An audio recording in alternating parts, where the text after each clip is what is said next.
Hello बच्चों, welcome to Vidya Mahal. This is Atul और आज की वीडियो हम सॉल्व करने वाले हैं NCERT CBSE class 9 exercise 6.2 question number third को। क्वेश्चन नंबर थर्ड को रीड करते हैं। Figure 6.25 if PQ parallel to ST. ये जो लाइन है ना पीक्यू, वो एसटी के पैरेलल है। पीक्यू आर की जो वैल्यू दी है वो 110 दिया है और आर एस टी 130 दिया है। आर एस टी ये 130 दिया है। हमको निकालना है Q R S. Q R S हमको निकालना है, ठीक है। चलो कैसे करेंगे। सबसे पहले करेंगे क्या ना, इससे थोड़ा सा हम करना पड़ेगा कंस्ट्रक्शंस। कैसे करेंगे देखो।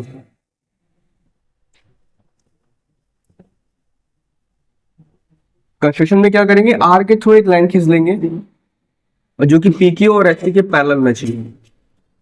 मान लो ये जो लाइन है ना वो एक्स वाई है, ठीक है। लिखेंगे यहाँ पे draw a line X Y which parallel to PQ and HT। क्या है ना, ये PQ और HT के पैरेलल तुम्हारा XY की लाइन है, ठीक है। अब ध्यान से देखो, यहाँ पे जो एंगल बन रहा है ना वो तीन एंगल बनेंगे। एक एंगल ये बन रहा है, एक एंगल ये बन रहा है और एक एंगल ये बन रहा है। हमको क्या निकालना है, QRS। हमको यही वाला एंगल जो है ना वो निकालना है, ठीक है। अब देखो एंगल जो लेफ्ट में और राइट में बन रहा है उसको मान लेंगे ये वाला एंगल A हो जाएगा और इसको मान लेंगे एंगल B। इसको मान लेंगे हम A और इसको मान लेंगे B, ठीक है। अब ध्यान से देखो, ये जो पैरेलल लाइन है ना, ये आपस में पैरेलल लाइन है, तो ये वाला एंगल और ये वाला एंगल इन दोनों का सम होता है 180 डिग्री, ठीक है।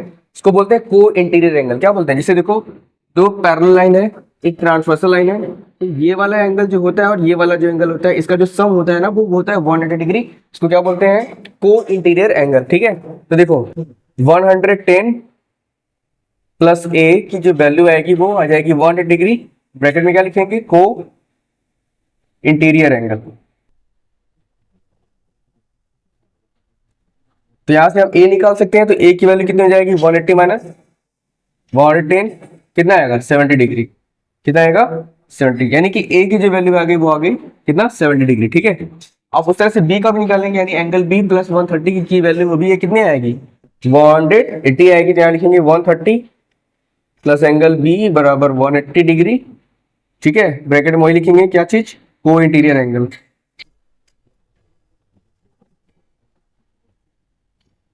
तो B की वैल्यू कितनी आ जाएगी, 180 माइनस 30 कितना आएगा बताओ, 50 डिग्री आ जाएगा, डिग्री ना।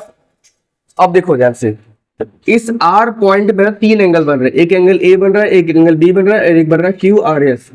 इन तीनों का सम कितना होगा, 180 डिग्री। ब्रैकेट में क्या लिखेंगे, लीनियर पेयर, ठीक है।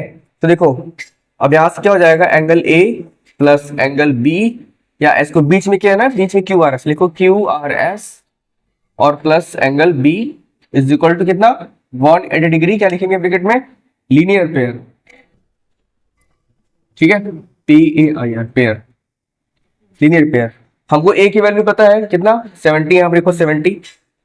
QRS हमको निकालना है और B की पता है, B कितना निकला है, 50। हमको 50 इक्वल टू 180 डिग्री ना। तो 70-50 जोड़े कितना आएगा, 120। तो 120 degree plus QRS is equal to 180 degree.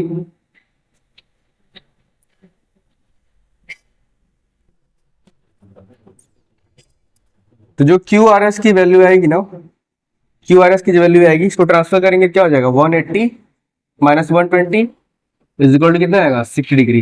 यानी QRS की जो वैल्यू आई वो कितनी आएगी, 60 डिग्री। यही हमारा क्या हो गया, आंसर हो गया।